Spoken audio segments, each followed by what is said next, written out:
Voilà. Alors, on avait fini les forces, bonjour. On avait fini les forces de frottement la dernière fois, les forces de contact et les frottements secs, donc frottement surface contre surface. On va voir la dernière loi de force concernant les interactions, les différentes interactions qu'on a étudiées cette année. On va voir les forces élastiques. Alors, qu'est-ce que c'est que les forces élastiques? Ce sont des forces qui apparaissent quand on déforme un corps élastique. Alors, ça peut être par exemple une balle en mousse, une balle en caoutchouc ou une balle en mousse que vous comprimez, d'accord, et qui va tenter de reprendre sa forme initiale. Alors, le corps élastique réagit par une force qui s'oppose à la déformation et il va tendre à reprendre sa forme initiale. Alors, si vous comprimez, vous prenez une balle dans votre main et que vous la comprimez, vous essayez de l'écraser, et ben vous sentez que la balle va exercer une pression sur vos doigts, sur votre main, pour essayer de reprendre sa forme initiale. Et quand notre exemple de corps élastique, c'est le ressort, c'est le corps élastique par excellence. Si vous comprimez le ressort, eh ben vous sentez qu'il pousse de manière à reprendre sa longueur initiale. Si vous l'allongez, il va tirer de manière à reprendre sa longueur initiale. Donc, à chaque fois que vous déformez un corps élastique, eh bien, il va réagir par une force élastique qui va s'opposer à la déformation. Alors, quand on a une force élastique qui est présente, eh bien, ce qu'on peut observer de manière expérimentale, si on fait par exemple une photographie stroboscopique du mouvement d'un objet qui est soumis à une force élastique, eh bien, on se rend compte que ce mouvement est périodique et alors on dit périodique ou oscillatoire, c'est-à-dire qu'il est soumis à des oscillations. Alors, qu'est-ce qu'on entend par oscillation? Eh bien, une oscillation, c'est un mouvement de va-et-vient sur une même trajectoire. Alors, par exemple, quand vous regardez le mouvement d'un enfant sur une balançoire, eh bien, la balançoire avec l'enfant assis au bout du fil, eh bien, vous voyez un mouvement circulaire, et l'enfant décrit un arc de cercle, et il va faire un mouvement d'aller-retour sur cet arc de cercle. D'accord? Donc, une oscillation, c'est un mouvement de va-et-vient sur la même trajectoire. Alors, si vous prenez un ressort et que vous suspendez une masse à l'extrémité de ce ressort et que vous tirez sur la masse, eh bien, la masse va osciller, elle va monter, redescendre, remonter, redescendre sur une même trajectoire qui va être la verticale. D'accord? Et vous avez bien un mouvement de va-et-vient sur une même trajectoire. Donc, la trajectoire de l'enfant, c'est un arc de cercle. La trajectoire de la masse ici, c'est une droite. Et le mouvement oscillatoire, ça consiste à avoir un mouvement d'aller-retour sur la même trajectoire. Alors, quand on parle de mouvement périodique ou oscillatoire, eh bien, à partir du moment où on dit périodique, ça suppose qu'il y a une période. Alors, qu'est-ce que c'est que la période? Alors, on la note grand T. La période, c'est le temps nécessaire pour faire un aller-retour. Alors, par exemple, si on prend l'enfant sur la balançoire, vous tirez l'enfant jusqu'à une certaine position, vous le lâchez, il va décrire un arc de cercle vers l'avant, il va revenir vers l'arrière jusqu'à son point de départ. D'accord? Donc ça, c'est une oscillation complète. Si on chronométrait le temps qu'il met pour aller vers l'avant et revenir vers l'arrière jusqu'à sa position de départ, eh bien, c'est ça la période. C'est le temps qu'il faut pour faire une oscillation complète, donc un aller et un retour. Alors, on va étudier ça avec un ressort pour pouvoir mettre des formules sur les choses qu'on va observer. Donc, on va non pas étudier le mouvement d'un enfant sur une balançoire, mais plutôt le mouvement d'un disque accroché à un ressort. Alors, on va mettre ça à l'horizontale, c'est-à-dire que le disque, on va le poser sur une table à air. Alors, vous vous rappelez, on a parlé de la table à air au tout début du chapitre dynamique, et on avait vu que quand un objet se déplace sur une table à air, eh bien, les frottements sont quasiment absents. Donc, on peut considérer qu'on peut négliger les frottements. Et à ce moment-là, eh bien, quand il n'y a pas de frottement, je vous rappelle que la force de contact, elle est perpendiculaire à la surface sur laquelle est posé le mobile. Et donc, si on fait le bilan des forces, qu'est-ce qu'il va y avoir d'appliquer sur le disque qui est sur la table à air accroché à un ressort? Eh bien, il va y avoir le poids qui le tire vers le bas, la force de contact qui le repousse vers le haut. Ces deux forces, comme il n'y a pas de frottement, elles sont alignées, elles sont toutes les deux verticales. Le poids vers le bas, la force de contact vers le haut. Donc, et plus, alors si le ressort est déformé, il va y avoir en plus la force élastique. Donc, quand je fais le bilan, le poids plus la force de contact plus la force élastique, puisque le poids et la force de contact sont opposés, sont des forces opposées, eh bien la seule force qui va intervenir dans le mouvement du disque, ça sera la force élastique.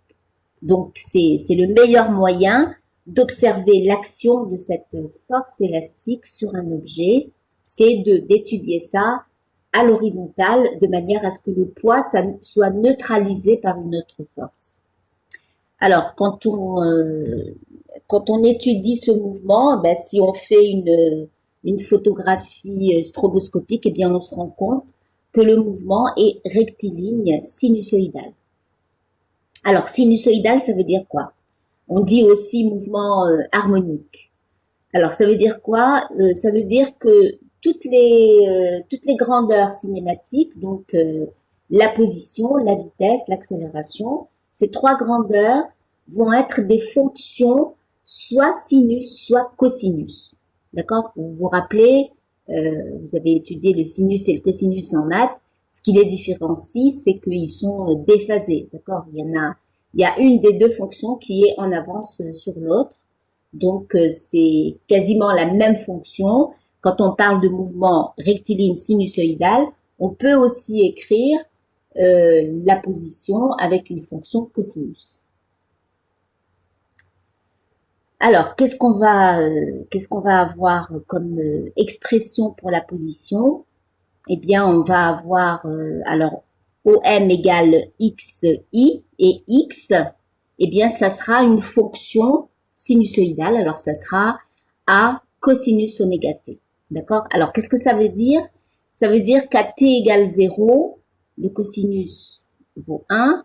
À t égale 0, eh bien, la position de mon disque, elle est à x égale A. D'accord? Donc, sur la trajectoire, j'ai une trajectoire OX, je mets une origine sur cette trajectoire, et à t égale 0, eh bien, le disque, il est du côté positif, c'est ça que j'ai choisi comme position initiale, il est du côté positif et il est à la position x égale A. D'accord? Et donc le disque à un autre instant, eh bien, il sera à cosinus oméga t et il va osciller comme ça de manière sinusoïdale sur la table à air. Alors, si on écrit maintenant l'expression de la vitesse, c'est la dérivée de la position. Donc, la dérivée du cosinus oméga t, ça sera moins oméga sinus oméga t, c'est-à-dire que V, ça sera moins A oméga sinus oméga t. Alors, on a déjà rencontré cette situation, moins sinus oméga t, c'est le cosinus de oméga t plus pi sur 2. D'accord? On avait déjà vu ça.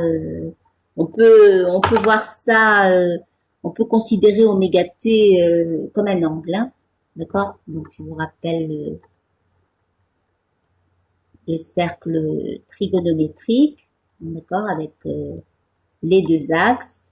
Et si je prends, je cherche alors, moins sinus, alors le sinus de oméga t, alors oméga t, ça sera cet angle-là. Son sinus, je vais prendre une autre couleur. Alors voici son sinus, c'est la projection ici sur l'axe vertical, voilà le sinus, d'accord? Et si je cherche moins sinus oméga t, alors je vais plutôt chercher le cosinus de oméga t plus pi sur 2. Donc le cosinus de oméga t plus pi sur 2, je trace déjà l'angle. Voici l'angle oméga t plus pi sur 2. Je cherche son cosinus. Ça va être la projection sur l'axe horizontal. Voici son cosinus, d'accord? Alors, vous remarquez bien que le sinus de oméga t, qui est ce trait vertical en bleu, il est de même longueur que le cosinus de oméga t plus pi sur 2, mais comme le cosinus est négatif, eh bien, je vais dire que le cosinus de oméga t plus pi sur 2, c'est moins le sinus de oméga t. Voilà, voilà d'où vient cette relation.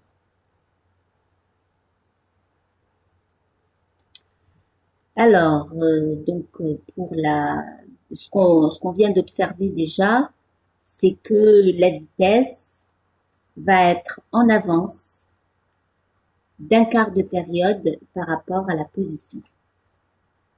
D'accord? Alors, l'accélération maintenant. L'accélération, ben, on dérive la vitesse pour avoir l'accélération.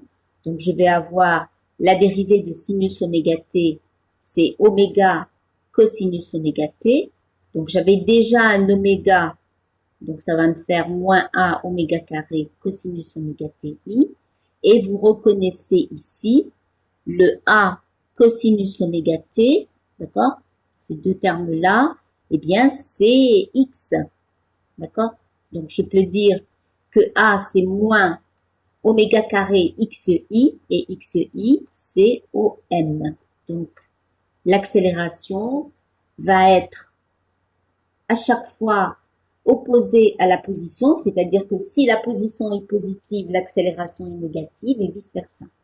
Et la relation qu'il y a entre les deux, c'est que le vecteur accélération, c'est moins oméga carré OM.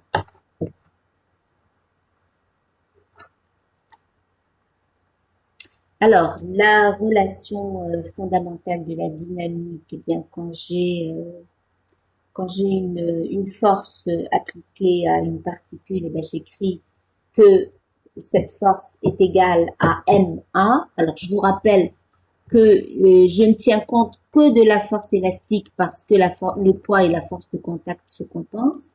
Donc, c'est comme s'il n'y avait que la force élastique. Donc, je vais écrire F égale ma.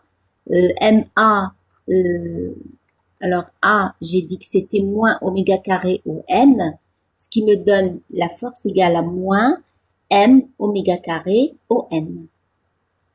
Alors, cette constante M oméga carré, eh bien, on va la noter K, et K, c'est ce qu'on appelle la constante de raideur du ressort. Alors, pour avoir son unité, ben, on regarde cette relation. J'ai des newtons de ce côté, j'ai des mètres de ce côté. Pour que ce soit des newtons des deux côtés, il faut que K soit en newtons par mètre. D'accord? Donc j'aurai newton par mètre multiplié par mètre qui me donne bien des newtons à droite. C'est bon? D'accord. Alors, j'ai donc F égale à moins KOM. OM étant égal à XI, eh bien, ça me donne le A. Le A, c'est la valeur initiale de X. On va voir, bon, je vais quand même faire un dessin.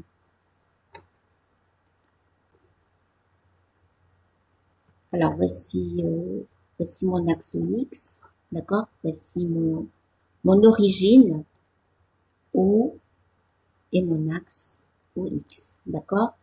Et voici ma valeur,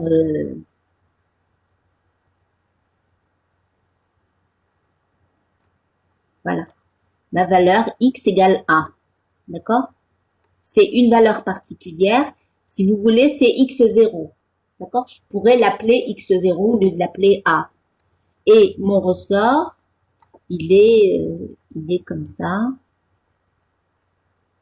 d'accord? Il est étiré, on l'a allongé et j'ai mon disque qui est ici, d'accord? Donc, à t égale 0, eh bien, j'ai x égale a. Donc, on va dire que j'aurais pu l'appeler x0, hein. J'aurais dû l'appeler x0 d'ailleurs. D'accord? Donc, j'ai à t égale 0, le disque se trouve à la position x0 égale a. D'accord? Alors, vous voyez bien que je suis la position OM, eh bien, à t égale 0, la position OM, eh bien, c'est A, c'est X égale A, c'est bon? Et à un autre moment pendant l'oscillation, eh bien, X sera compris entre A et moins 1. D'accord? Puisque j'ai une oscillation autour de l'origine. On verra pourquoi est-ce que les oscillations se font autour de l'origine. Le mouvement de va-et-vient du disque, ça sera autour de notre origine de l'axe X. Et A, c'est la position initiale, c'est la valeur initiale de X à t égale 0. Est-ce que j'ai répondu à votre question? D'accord. Okay.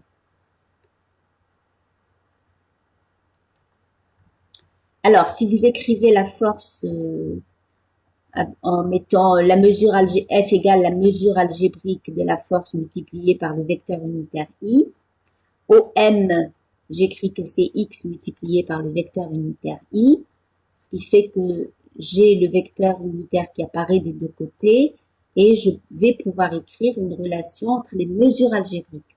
Donc, mesure algébrique de la force égale à moins Kx, x étant la mesure algébrique de ma position. D'accord? Alors, cette loi, F égale moins Kx, que vous avez déjà vu au lycée, on l'appelle la loi de Hooke. Alors, qu'est-ce qu'elle dit, cette loi? Elle dit que la force qui est appliquée à une masse accrochée à un ressort de constante de raideur K, eh bien, elle est proportionnelle à la déformation du ressort.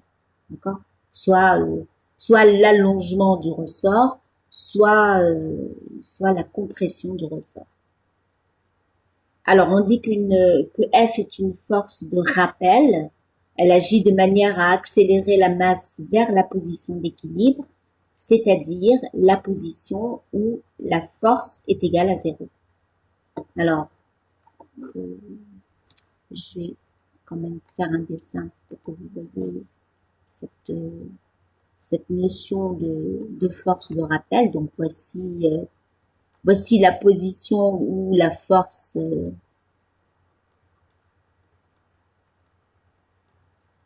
est égale à 0. Je vous rappelle que F égale moins Kx. Donc, si X égale 0, d'accord, eh bien, la force est nulle. C'est la position d'équilibre. Et mon ressort, eh bien, s'il est allongé, donc si le disque se trouve ici, ça veut dire que le ressort est allongé. D'accord? Et on a vu tout à l'heure qu'un corps élastique, quand vous le déformez, il va produire une force qui s'oppose à la déformation. Quelle est la déformation ici? La déformation, ça a été de l'allonger. Sa longueur initiale, c'est quand son extrémité se trouve ici. D'accord? Eh bien, quand vous l'allongez, eh bien lui, il va réagir de manière à vous empêcher de l'allonger. Donc, il va réagir avec une force qui va être euh,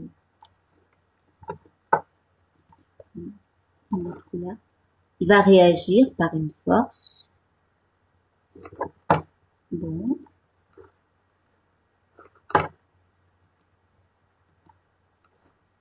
Voilà. Alors, par une force qui va avoir tendance à tirer la masse, à vous empêcher de l'allonger. D'accord? Maintenant, si on l'avait comprimé, je vais refaire le dessin ici. Voici la position d'équilibre. Imaginons qu'on comprime le ressort et on lâche la masse ici. D'accord? Donc, on l'a comprimé, on l'a déformé, on a rétréci sa longueur. Eh bien, lui, il va s'opposer à cette déformation en s'arrangeant pour reprendre sa longueur initiale. Voici la force élastique que le ressort va exercer sur la masse. Ici, la force élastique, elle était dans l'autre sens. D'accord? Voilà. Alors, si le ressort n'est ni allongé ni comprimé, voici la situation. S'il n'est ni allongé ni comprimé, voici ma position d'équilibre. Donc, le ressort, il est normal, ni allongé ni comprimé. Eh bien, si vous mettez la masse, le disque à l'extrémité de ce ressort qui n'est ni allongé ni comprimé, eh bien, il ne se passera rien du tout. J'ai une force nulle ici. Donc, alors, regardez bien. Si vous allongez le ressort, eh bien, la force, elle va avoir tendance à ramener la masse vers la position d'équilibre. Si vous comprimez le ressort, eh bien, le ressort va repousser la masse dans l'autre sens pour vous empêcher de le comprimer. D'accord?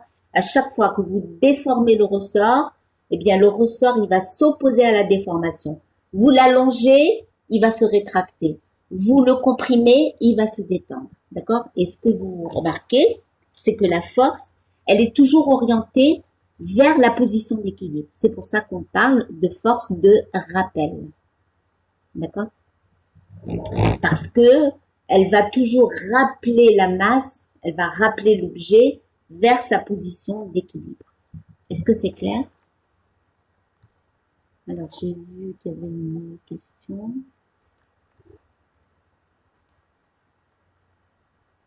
Est-ce que c'est plus clair, Mélissa? Cette histoire de force de rappel? D'accord. Ok, très bien. Alors, on va donc étudier une oscillation complète, c'est-à-dire qu'on va tirer sur le ressort jusqu'à une position x égale grand A et on va lâcher et on va observer ce qui va se passer pendant un aller et un retour. D'accord?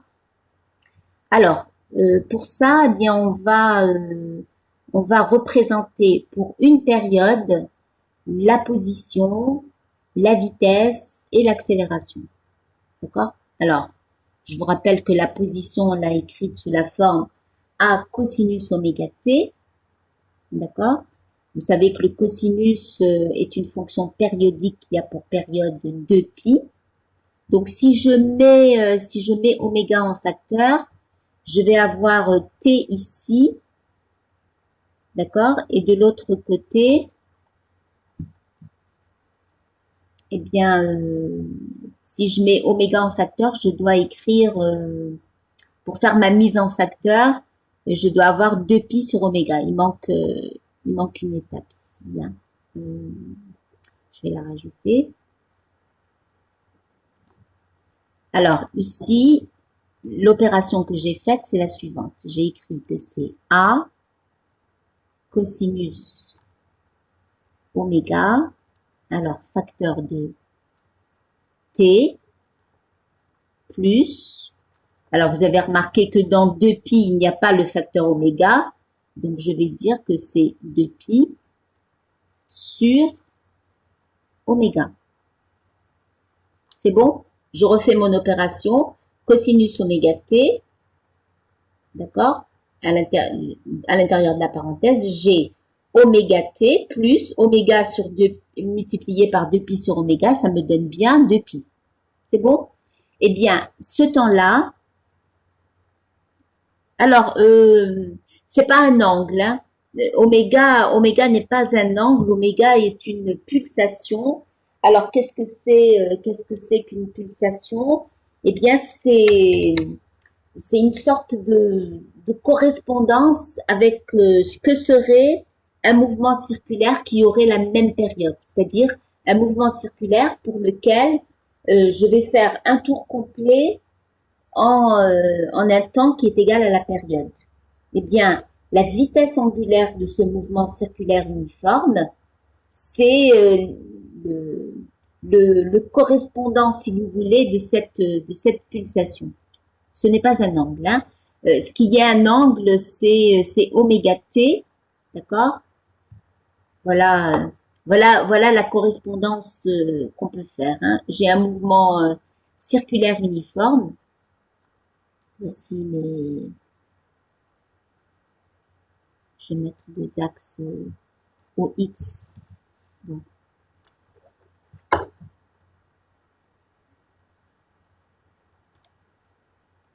Alors, mes deux axes OX, OY, d'accord? Et je vais avoir un mouvement circulaire uniforme. Donc, à un instant t quelconque, eh bien, je vais avoir un angle ici qui sera égal à θ égale à oméga t. D'accord? Comme c'est un mouvement circulaire uniforme, eh bien, oméga, bon, je suis désolée, la connexion n'est pas très bonne ce matin, donc j'ai du mal avec les dessins.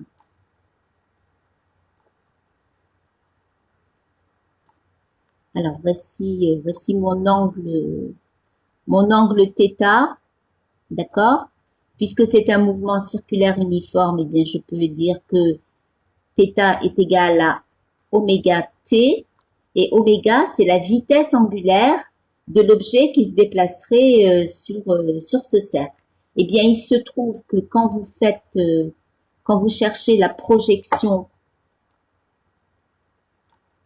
si vous faites la projection de ce point sur l'axe X, alors qu'est-ce que vous avez? Cette quantité-là, c'est quoi? Eh bien, c'est X égale, alors je fais la projection, c'est R multiplié par le cosinus de θ, c'est-à-dire que je vais avoir R cosinus oméga t.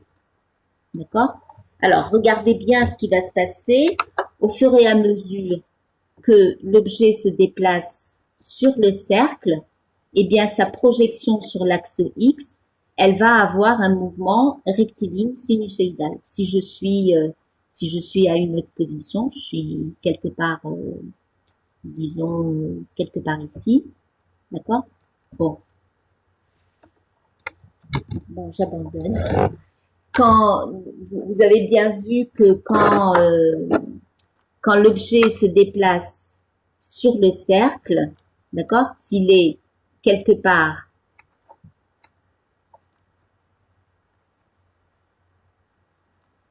voilà, imaginons que l'objet soit ici, à cette position, eh bien, sa projection sur l'axe X, elle va être, on va prendre une autre couleur, vous abaissez la perpendiculaire, sa projection, elle va être ici, d'accord? Je vais prendre une autre position. Si le mobile se trouve ici, là, d'accord? Eh bien, sa projection sur l'axe X va se trouver, j'abaisse la perpendiculaire, elle va se trouver ici. Et ce que vous constatez, c'est que quand l'objet va tourner sur sa trajectoire circulaire, eh bien, sa projection sur l'axe X, sa coordonnée X, si vous voulez, eh bien, à chaque fois, vous aurez X égale à R cosinus oméga t. Et au fur et à mesure que l'objet va tourner sur sa trajectoire circulaire, eh bien, vous allez voir sa coordonnée X, son abscisse, qui va faire un mouvement de va-et-vient sur l'axe X. Si vous êtes, s'il est ici, eh bien, sa projection va se trouver là, d'accord? S'il passe de l'autre côté, s'il est quelque part ici, eh bien, sa projection va être là. Alors, je suis en train de tourner dans ce sens. Hein. S'il est ici, eh bien, sa projection, vous allez toujours à la verticale, à la perpendiculaire pour aller couper l'axe X, il va être là. Alors, vous regardez, vous voyez bien que je suis partie du point, on va appeler ça le point M0 au même point M0. Pendant ce temps, comment a varié X? Eh bien, X a varié de R jusqu'à moins R et repassé quand je suis ici, eh bien, ça repasse par 0. Et j'ai un mouvement rectiligne sinusoïdal sur l'axe OX. D'accord? Donc, là, tout ça pour en revenir à ce que c'est que cette pulsation, eh bien, c'est un petit peu la correspondance qu'il y a entre un mouvement circulaire uniforme et sa projection sur un axe OX, sa projection sur un diamètre de ce cercle, le diamètre horizontal, qui serait un mouvement rectiligne sinusoïdal et qui aurait comme pulsation, eh bien, cette vitesse angulaire du mouvement circulaire sur le cercle. Je ne sais pas si ça vous aide à mieux comprendre ce que c'est que la pulsation. Est-ce que c'est bon?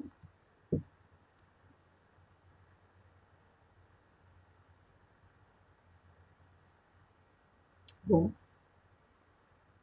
d'accord. Bon, alors on revient à notre position en fonction du temps. Alors, on a dit qu'on regardait ça sur une période, donc c'est une fonction cosinus. À t égale 0, je suis à x égale 1. À t égale t sur 2, alors t sur 2, ça va correspondre à un angle de pi. Ça veut dire que j'aurai a cosinus pi, donc je suis à moins a, d'accord? Donc à la demi-période, je suis à moins a. Aux 3/4 de période, je suis à cosinus 3 pi sur 2, donc je suis à 0. Et à t, je suis revenu à ma position de départ. D'accord? Puisque la période du cosinus, c'est 2 pi, et que au bout d'une période, eh bien, le cosinus, il se reproduit exactement tel qu'il était au début de la période. D'accord? Donc, ça m'a donné cette transformation d'angle à temps. Ça m'a permis d'écrire la période en fonction de 2 pi et de la pulsation oméga. Alors, je vous rappelle qu'on avait écrit que F était égal à MA, et comme A, c'était moins oméga carré X, donc j'ai F égale moins KX. Vous vous rappelez la fameuse constante de raideur du ressort. Alors, qu'est-ce que ça implique? Eh bien, ça implique que oméga carré, ça va être K sur M, et que donc, si je réécris ma période qui est égale à 2 pi sur oméga en remplaçant oméga par racine de K sur M, eh bien, ça me donne la période des oscillations de ce système, des oscillations de la masse au bout du ressort. Vous voyez bien que ça dépend à la fois de la masse et de la constante de raideur du ressort. Donc, c'est proportionnelle, la période va être proportionnelle à la masse, inversement proportionnelle à la constante de raideur du ressort. Alors, la vitesse, on a vu que la vitesse s'écrit, c'était moins 1 oméga sinus oméga t, et que moins 1 oméga, moins sinus oméga t, c'est cosinus oméga t plus pi sur 2. Donc, on avait écrit que V, c'était à la page précédente, on avait écrit que V, c'était A oméga cosinus oméga t plus pi sur 2. Alors, du point de vue, quand je mets oméga, je le sors ici de la parenthèse, ça veut dire que j'ai oméga t, alors oméga multiplié par t, c'est 2pi. Donc, ça veut dire qu'ici, j'avais la correspondance entre pi sur 2 et oméga t sur 4.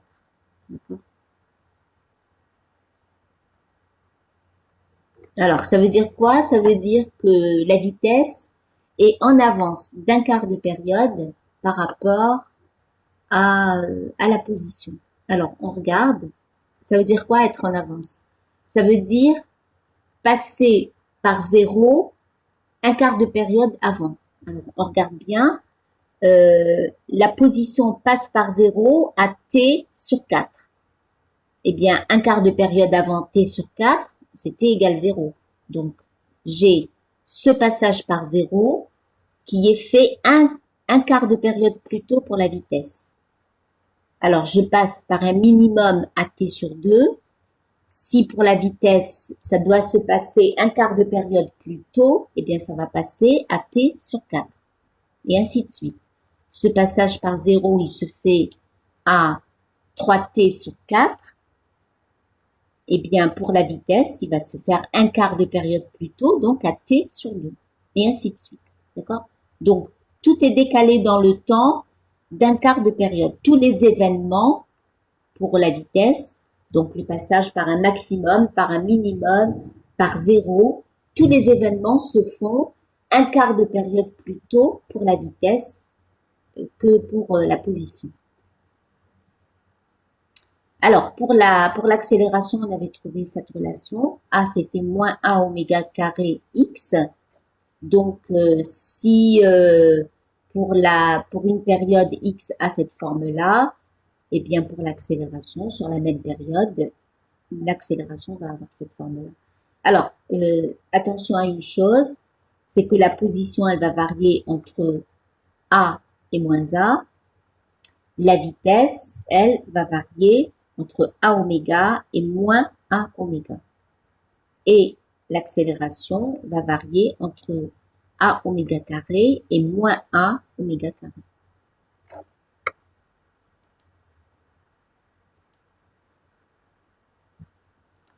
Okay. Alors, on va examiner maintenant à différents instants, pendant une période complète, on va regarder notre système masse-ressort.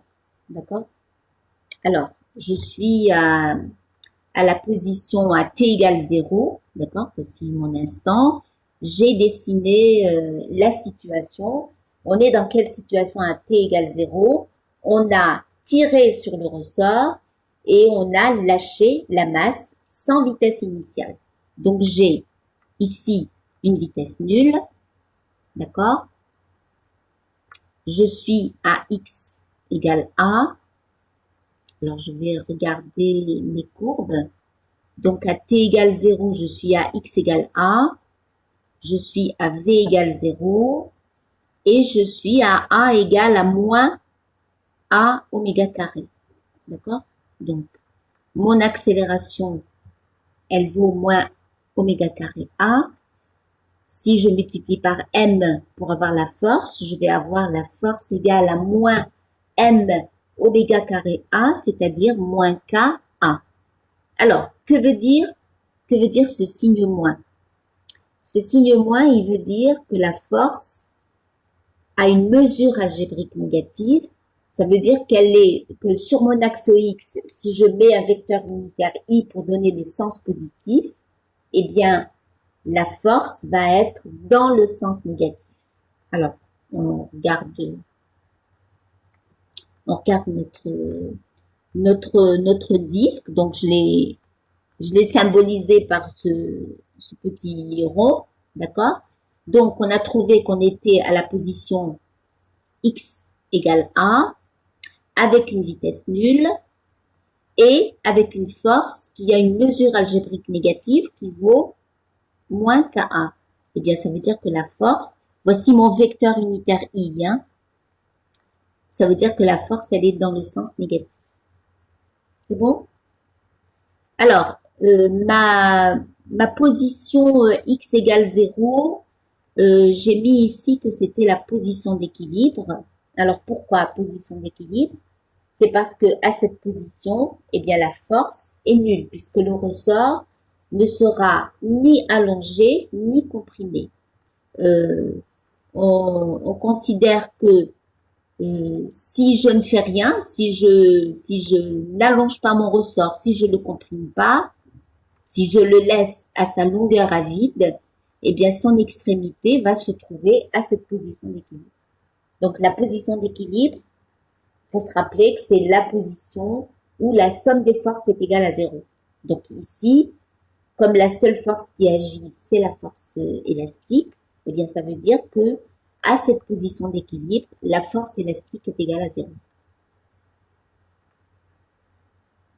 Voilà, donc déjà, ce qu'on peut constater, c'est que la force élastique a tendance à tirer le disque vers sa position d'équilibre. D'accord? J'ai une vitesse nulle, une force orientée vers la gauche. Ce qui va se passer, c'est que l'objet va partir vers la gauche. D'accord? Il va être accéléré vers la gauche. Donc, il va avoir tendance à augmenter sa vitesse en allant vers la position d'équilibre. C'est bon? Alors, on va regarder maintenant l'instant t égale 1/4 de seconde. Alors, à t égale 1/4 de seconde, gx égale 0. Ça veut dire que mon disque se trouve à la position d'équilibre. J'ai la vitesse qui vaut moins a oméga, c'est-à-dire une vitesse négative. Qu'est-ce que ça veut dire une vitesse négative? Ça veut dire que le vecteur vitesse va être orienté dans le sens négatif et que le module de cette vitesse, c'est a oméga. D'accord? Qu'est-ce qui se passe pour l'accélération? Ben, l'accélération à t sur 4, elle est nulle. Alors, on va regarder cette position. La voici. Donc, je suis à la position à t sur 4, je suis à la position x égale 0. On a vu que la vitesse, elle avait une mesure algébrique négative, ça veut dire que le vecteur vitesse est orienté dans le sens négatif. Voici le vecteur i qui donne le sens positif. Hein. Donc la vitesse est orientée dans le sens négatif. Il n'y a pas d'accélération, ça veut dire que la force est égale à 0. Je suis bien à la position d'équilibre. C'est bon? Et qu'est-ce qui va se passer? Je suis donc à la position d'équilibre où la force est nulle, mais avec une vitesse qui va entraîner le disque vers la gauche. Alors, qu'est-ce qui va se passer? Eh bien, même si la force est nulle, parce qu'il a une vitesse, eh bien, le disque va continuer à aller vers la gauche. D'accord? Alors, on va regarder l'instant suivant. L'instant suivant, c'est la demi-période. Donc, à t sur 2, où est le disque? Il est à la position x égale moins 1. D'accord? Donc, il est à la position symétrique de sa position de départ. Sa vitesse, elle va être nulle et son accélération, elle va être positive. Alors, une accélération positive, ça veut dire que le vecteur accélération va être dans le sens positif. Et donc, ça veut dire que la force, elle va être dans le sens positif. Voilà, on est donc à t sur 2. On a dit que x égale moins a, donc je suis ici. Voici la position x égale 0. Hein. Donc je suis à x égale moins a. Je suis avec une vitesse qui est nulle. Ça va? Et avec une force, puisqu'on a trouvé une accélération positive, ça veut dire que la force est dans le sens positif. Donc une force qui va ramener le disque vers sa position d'équilibre. Alors, qu'est-ce qui va se passer après cette position? J'ai mon disque qui se trouve à cette position avec une vitesse nulle, mais avec une accélération vers la droite, puisqu'il est tiré par la force F qui est orientée vers la droite. Qu'est-ce qui va lui arriver? Il a une vitesse nulle, il a une accélération vers la droite, eh bien il va avoir tendance à acquérir de la vitesse. Une accélération, c'est soit une augmentation, soit une diminution de la vitesse. Ici, il va avoir une augmentation de sa vitesse et il va repartir vers la position d'équilibre. Alors, cette position, c'est ce qu'on appelle un point de rebroussement. Alors, pourquoi de rebroussement? C'est parce que c'est une position où le disque change de sens. C'est-à-dire qu'il venait, vous avez bien vu qu'il se déplaçait vers la gauche, et à partir de cette position, il va revenir vers la droite. C'est pour ça qu'on appelle ça un point de rebroussement. C'est bon, vous suivez jusque-là?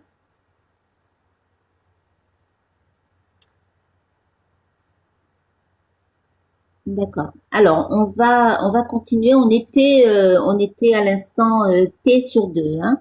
Donc, on va regarder l'instant 3t sur 4. À l'instant 3t sur 4, on est ici. Donc, on est là pour la position. On repasse par la position d'équilibre. Donc, x égale 0. La vitesse est positive. Ça veut dire, la mesure algébrique de la vitesse est positive, ça veut dire que le vecteur vitesse est vers la droite. D'accord? Donc, le disque est en train de repartir vers la droite. L'accélération est nulle, ça veut dire que la force est nulle. Donc, on est bien revenu à notre position d'équilibre.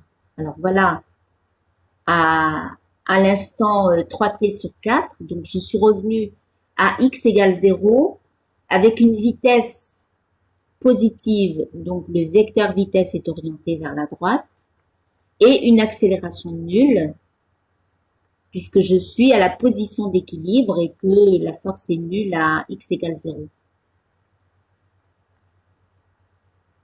Alors, dernier instant, à t égale grand T, donc j'ai fait une oscillation complète, je suis partie de la position A, je reviens à la position A, d'accord? Donc, je suis à x égale a, je suis à v égale 0 et je suis à une accélération négative qui vaut moins oméga carré a. Alors, voici la situation. Je suis revenu à ma position initiale. J'ai une vitesse nulle, une accélération négative, donc une force qui a une mesure algébrique négative qui va tirer le disque vers la gauche, d'accord? Et ce qui va se passer, c'est que je vais répéter indéfiniment, je suis revenu à cette position, donc toutes les étapes vont recommencer comme ça, d'accord? Alors, regardez bien là, je vais, voilà, qu'on puisse voir toutes les positions d'un coup, voilà. Alors, ce qu'on peut remarquer, c'est que regardez, si je joins les positions successives, vous voyez que ça décrit une sinusoïde. D'accord? Si je joins toutes ces positions, vous voyez bien que j'ai Si je devais tracer x en fonction du temps, si je déroule le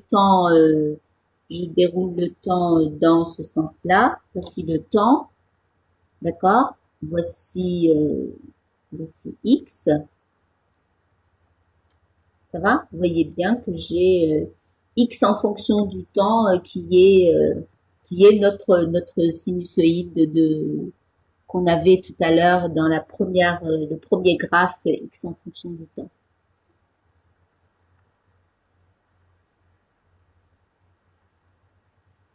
Ah, très bien, c'est une très bonne question. Alors, je vais supprimer ça. Euh, alors c'est Ammar Merabti qui dit: est-ce que le mobile va s'arrêter à la position d'équilibre ou bien il va continuer son mouvement indéfiniment? Eh ben, vous avez parfaitement résumé la situation. Il va continuer indéfiniment. Pourquoi? Quand regardez, à chaque fois qu'il passe par sa position d'équilibre, pour que l'objet s'arrête, quelle est la condition? Il ne suffit pas que la force soit égale à zéro, il faut aussi que sa vitesse soit égale à zéro pour qu'il s'arrête. Or là, il est soumis à une force qui est nulle, mais il est entraîné avec une vitesse vers la gauche. Donc il va continuer, d'accord? Il va arriver ici, il va arriver avec une vitesse nulle, mais il est soumis à une force qui le tire vers la droite. Donc il va repartir, d'accord? Il arrive à cette position, il est à la position d'équilibre, donc il est soumis à une force nulle, mais il a une vitesse qui l'entraîne vers la droite, donc il va continuer, il va arriver à cette position, il est soumis, alors il est avec une vitesse nulle à cette position, mais il est tiré vers la gauche, donc il va repartir vers la gauche. Sa vitesse, grâce à cette accélération, sa vitesse, elle va passer de la valeur 0 à une valeur différente de 0, et à chaque fois qu'il va repasser par la position d'équilibre, regardez bien, il repasse par cette position d'équilibre avec une vitesse qui est maximale. C'est la valeur oméga 1. Alors, oui, exactement. Exactement.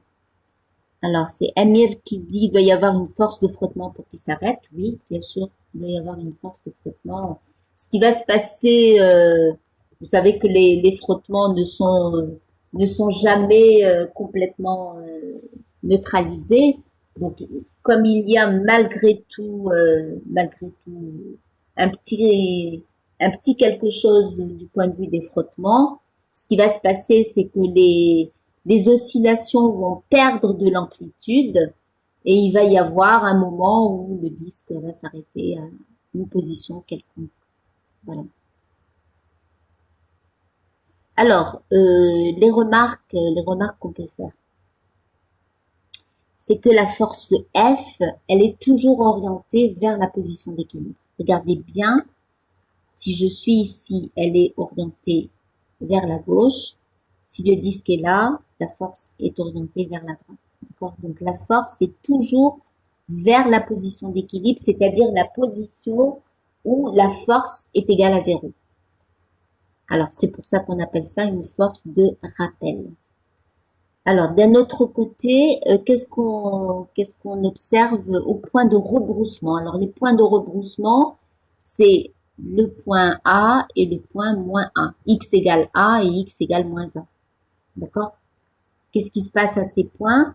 Eh bien, j'ai une vitesse qui est nulle, d'accord? Dans les trois cas. C'est bon? Donc, une vitesse qui est nulle et j'ai une force qui est maximale. D'accord? Parce que c'est à l'instant 0, à l'instant t sur 2, à l'instant t, que j'ai mon accélération qui passe soit par un maximum, soit par un minimum. Vous vous rappelez que c'est inversé par rapport à la position. Quand la position est maximum, l'accélération est minimum et vice-versa. D'accord? Mais en module, l'accélération, elle a sa valeur maximale à ces positions-là, donc au point de rebroussement, des points où V est égal à 0. Vous avez remarqué qu'on ne dépasse jamais ces points de rebroussement. Si vous voulez que votre masse elle aille au-delà de A, eh bien, il faut qu'au départ, vous lui donniez une position qui est supérieure à A. Et de l'autre côté, il ira jusqu'à la position symétrique. Mais à partir du moment où vous avez fixé une position initiale, eh bien le disque va toujours revenir à cette position initiale, il n'ira jamais au-delà. Donc j'ai V égale 0 et une force maximale au point de rebroussement. Et j'ai aussi à chaque passage par la position d'équilibre, donc pour ces deux situations, ces deux instants, eh bien j'ai la vitesse qui a un module qui a sa valeur maximale. D'accord?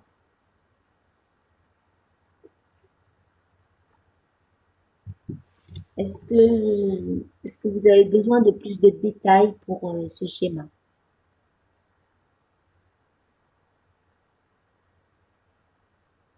Là, on a regardé ce qui se passait pour des instants particuliers. On a regardé l'instant initial, le quart d'une période, la demi-période, les trois quarts et la période.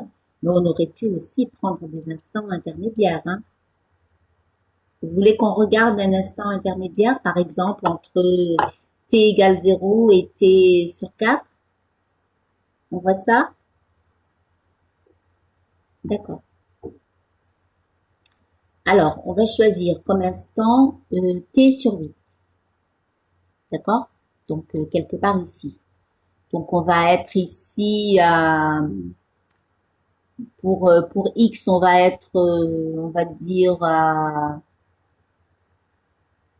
ben, on peut faire le calcul. Bon, c'est, on va dire entre a sur 2 et a, donc je suis là, hein, je suis à cet instant, donc je regarde x, c'est cette valeur-là, d'accord? Alors on va dire c'est à peu près les trois quarts de a. C'est bon? Alors on va représenter donc notre position pour commencer. Donc on va mettre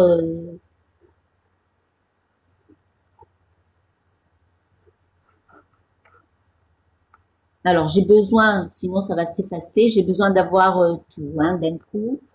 Donc alors j'ai, on a dit pour x, bon, on sera à cette valeur-là. Pour la vitesse,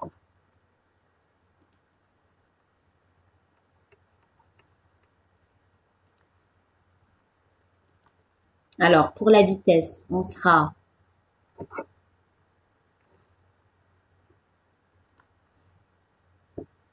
alors je suis à t sur 8, donc je serai ici, je serai à moins, on va dire moins 3 quarts de a oméga, c'est bon. Et pour l'accélération, alors pour l'accélération, je serai ici, on va dire à moins 3 quarts de l'accélération. C'est bon? Alors, on y va. Alors, je répète, hein, pour la position, on est du côté positif, aux trois quarts de A à peu près. Pour la vitesse, on est du côté, on va dans le sens négatif, d'accord, avec une vitesse qui est à peu près les trois quarts de la vitesse maximale. Et pareil, pour l'accélération, ce sera négatif aussi. Alors, on y va, on va tracer ça. Alors, je suis...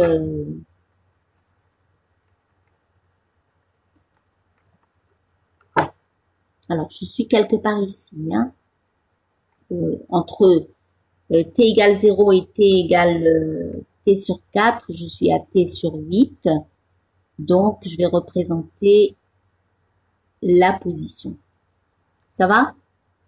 Je suis à peu près aux 3/4 de x égale 1. Ensuite, j'ai dit que la vitesse, elle était, on va garder les mêmes couleurs, la vitesse était négative, mais plus petite qu'ici. D'accord? Donc, voici la vitesse. Bon, c'est illisible.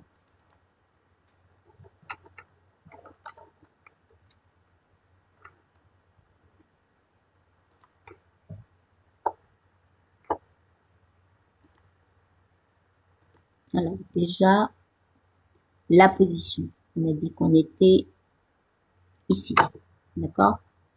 Ensuite, la vitesse, elle est négative, mais plus petite que la vitesse maximale. Voici la vitesse. Bon, j'écris pas, hein. Vous vous rappelez que le code des couleurs V est en bleu, donc voici la vitesse.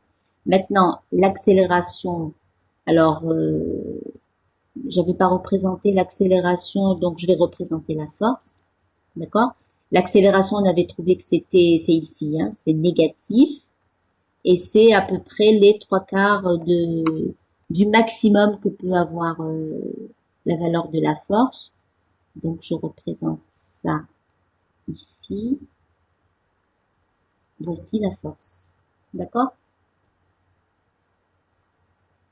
C'est bon? Alors, ici, donc j'ai ce qu'on peut remarquer, c'est que j'ai la vitesse et l'accélération qui sont dans le même sens. Ça veut dire que j'ai un mouvement accéléré. D'accord? Eh bien, on peut le vérifier puisqu'on est parti d'une vitesse nulle pour arriver à la position d'équilibre avec une vitesse maximale. C'est bon? Donc, j'ai bien, et ici, j'ai la vitesse qui a une valeur comprise entre 0 et V maximale. Donc, j'ai bien un mouvement qui est accéléré. Alors, on va regarder la position symétrique. Hein. Alors, la position symétrique, elle va se trouver quelque part ici. D'accord, à 3t sur 8. D'accord.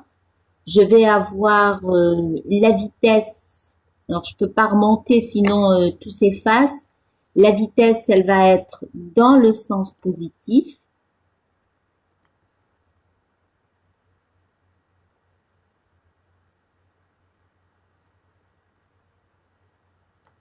D'accord?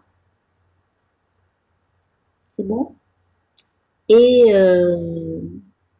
alors, excusez-moi, elle va être dans le sens négatif. C'est faux, ça. Je vais mettre ça là. La vitesse va être dans le sens négatif ici. Donc, la masse va aller, le disque va aller vers la gauche et son accélération va être positive. On est ici, hein. Son accélération va être positive. Ça veut dire que la force, elle sera comme ceci. D'accord? Alors, qu'est-ce qu'on constate? C'est que sur cet intervalle, d'accord, entre t sur 4 et t sur 2, eh bien, vous regardez les deux vecteurs vitesse et accélération, eh bien, ils sont de sens opposé. Ça veut dire quoi? Ça veut dire que le produit scalaire VA est négatif. Ça veut dire que le mouvement est retardé. Alors, est-ce que c'est le cas? Eh bien, oui, puisque je passe de la vitesse maximale à V égale 0 quand j'arrive à l'instant t sur 2. Ça va? Et puis, on peut continuer comme ça à regarder ce qui se passe pour des instants intermédiaires entre les instants que j'ai choisis ici, tous les quarts de période. Eh bien, vous pouvez vous amuser à regarder comment vont être les vecteurs vitesse et accélération entre t sur 2 et 3t sur 4, entre 3t sur 4 et t. Et vous allez voir à chaque fois que vous pourrez, rien qu'en regardant l'orientation des vecteurs vitesse et accélération, savoir si vous êtes dans une phase qui est accélérée ou retardée. Est-ce que c'est plus clair? C'est bon?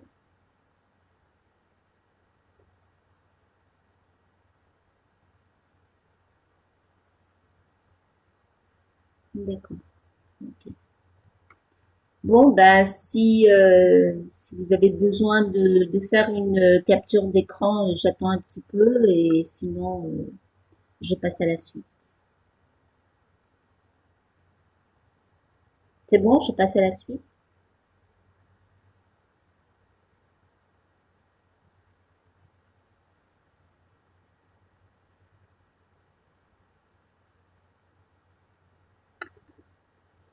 Bon,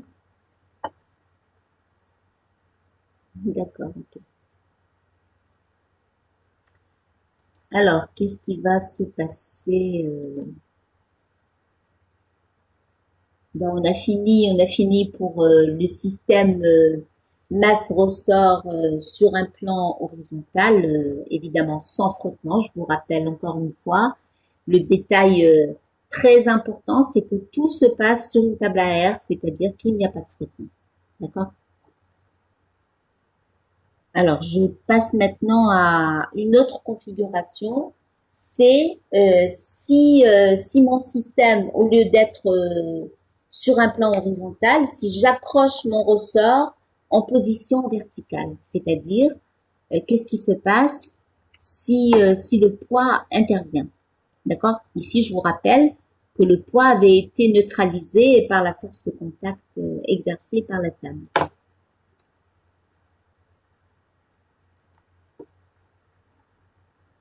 Alors, voilà ce qui se passe en position verticale. Donc, en position verticale, eh bien, le poids, il va intervenir dans le bilan des forces. Alors, je vous ai dessiné plusieurs situations. Première situation, je n'accroche rien à mon ressort et je mesure sa longueur à vide. D'accord? Donc, L0, c'est la longueur à vide du ressort. C'est-à-dire quand il n'est pas à vide, ça veut dire que vous n'accrochez rien à son extrémité. D'accord? Ensuite, euh, j'accroche une masse et je l'accompagne et je vais à sa position, je l'accompagne jusqu'à sa position d'équilibre. C'est-à-dire que je m'arrange pour accompagner la masse tout doucement, je la maintiens jusqu'à ce qu'elle arrive à sa position la plus basse, mais sans osciller. D'accord? Donc je suis à la position d'équilibre ici, c'est-à-dire que le poids est équilibré par la force élastique qui, qui va, euh, qui va s'opposer à la déformation. Donc, ma déformation ici, c'est quoi? C'est un allongement x0, d'accord? Alors, c'est l'allongement du ressort à l'équilibre. Ici, le bilan des forces me donne P plus la force élastique égale à 0. Je suis à l'équilibre. Alors, je vous rappelle que tout à l'heure, dans le système horizontal, la position d'équilibre et la position où le ressort a sa longueur à vide étaient confondues. D'accord? La position x égale 0, c'était la position où le ressort n'était ni allongé ni comprimé. D'accord? Et c'était aussi la position d'équilibre. Alors que ici, à la position d'équilibre, le ressort a déjà un allongement. C'est bon? Alors ensuite, on va regarder une situation où la masse est en mouvement, c'est-à-dire qu'elle est soumise à une force différente de 0. Alors, qu'est-ce qui va se passer? Si j'allonge mon ressort au-delà de x0 qui est son allongement à l'équilibre, eh bien, je vais mettre la masse en mouvement puisque je vais avoir ici une force élastique qui sera plus grande que le poids, d'accord? Et à ce moment-là, eh bien, la résultante des forces, elle sera orientée vers le haut. La masse va remonter jusqu'à la position symétrique. Ensuite, eh bien, la force élastique va être dans le sens du poids. Donc, elle va faire redescendre la masse et la masse va comme ça osciller autour de cette position d'équilibre. D'accord?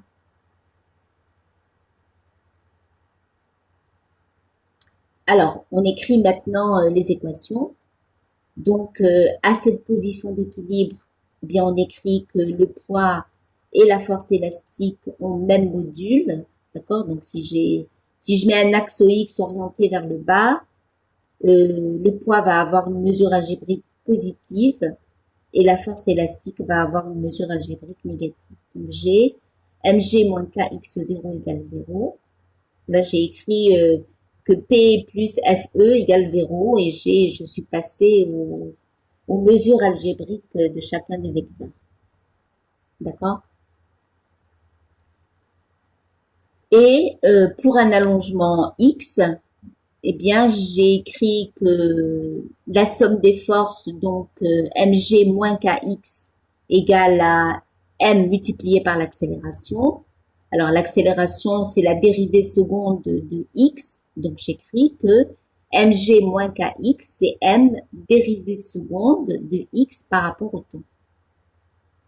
Alors, ce qu'on va, pour simplifier nos équations, vous voyez bien que cette équation, elle est pas aussi simple que ce que j'avais en position horizontale. En position horizontale, j'avais moins kx égale à m1. D'accord? Donc, c'était une équation différentielle du deuxième ordre qui était simple, alors qu'ici, j'ai ce terme-là qui, qui me pose un petit problème. Alors, qu'est-ce qu'on fait? Eh bien, on va euh, passer à une autre variable. On va faire un changement de variable et on va dire que on appelle grand X l'allongement du ressort par rapport à sa position d'équilibre. C'est-à-dire que mon allongement, en réalité, regardez bien les différents allongements. Mon allongement X, en réalité, c'est ici cette quantité-là plus celle-là. C'est-à-dire que c'est x0 plus grand X. D'accord? Grand X étant l'allongement du ressort par rapport à la position d'équilibre et non pas par rapport à sa longueur à vide. Mais l'allongement réel du ressort, c'est le petit x. C'est bon? Alors, je vais écrire que petit x, c'est grand X plus x0. D'accord? Je ne change rien à mon problème en écrivant ça. Donc, j'ai grand X qui est égal à X moins X0, ce qui est l'allongement à la position d'équilibre. Donc, petit x égale à grand X plus X0. Et je vais remplacer dans l'équation numéro 2, d'accord? Je vais remplacer petit x par grand X plus X0. Donc, j'ai mg moins kx qui devient moins k grand X plus X0. M dérivée seconde de x. Alors, qu'est-ce que c'est que la dérivée seconde de petit x? Eh bien, je regarde la dérivée seconde de petit x. Alors, je vous rappelle que petit x, c'est grand X plus x0.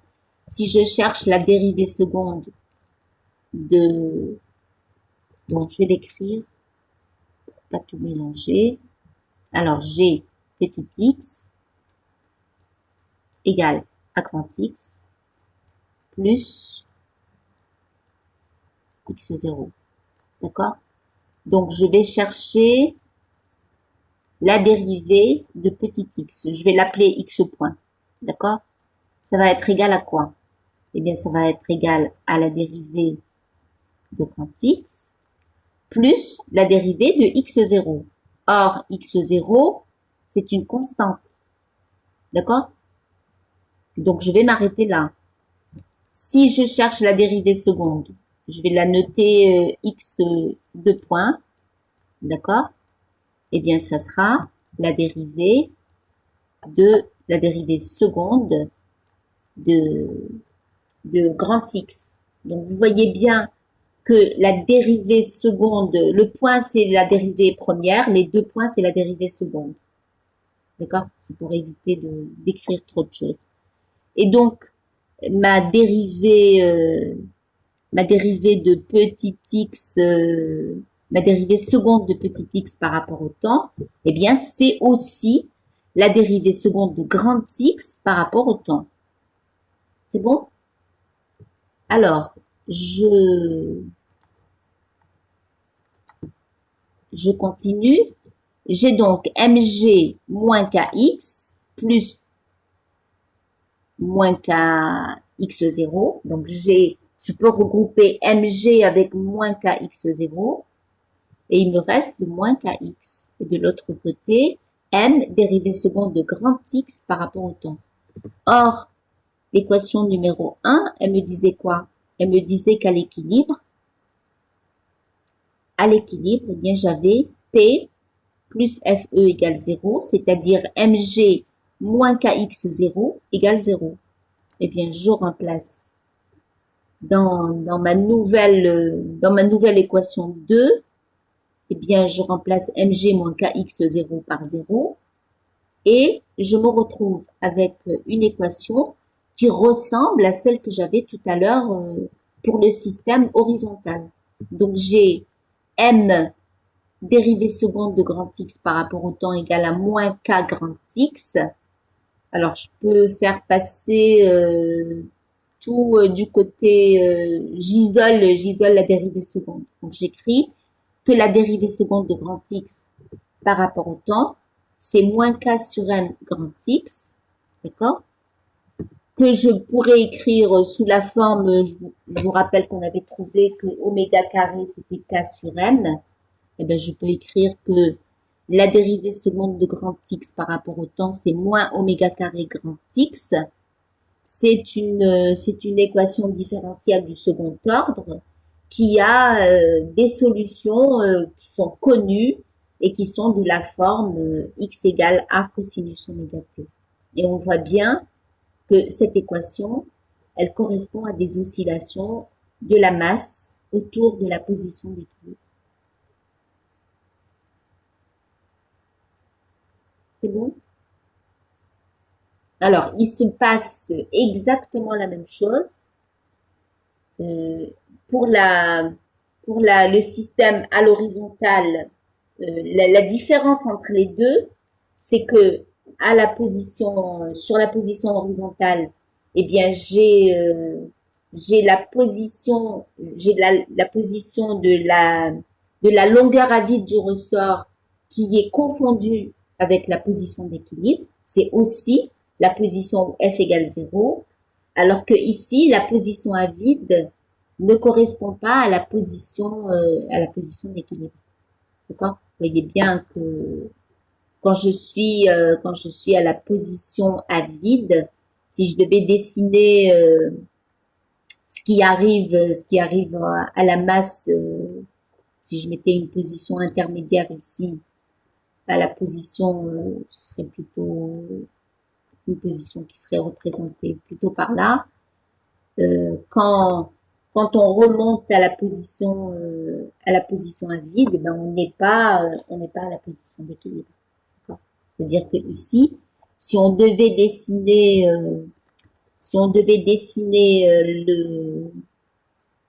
le mouvement de notre masse, voici mon axe. Alors au grand X, d'accord? Eh bien, ça c'est la position d'équilibre, hein, d'accord? Ici j'ai F, on va dire la résultante des forces, donc F plus P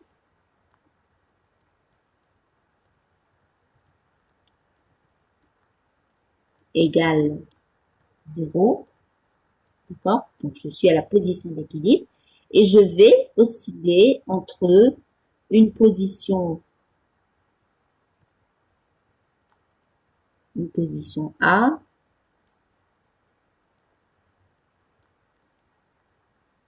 et une position moins 1. C'est bon? C'est-à-dire que ma masse, elle va osciller entre ces deux positions, d'accord?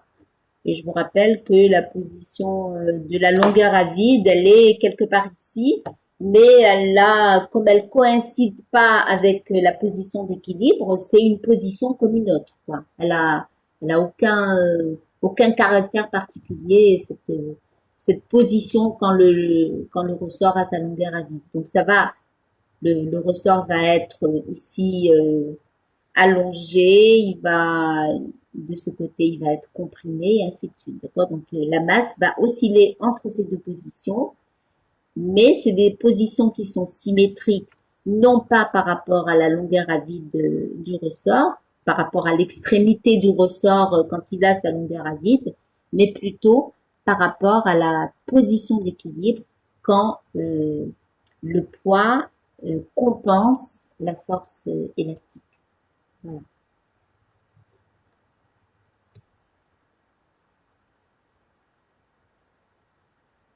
Est-ce que vous avez des questions?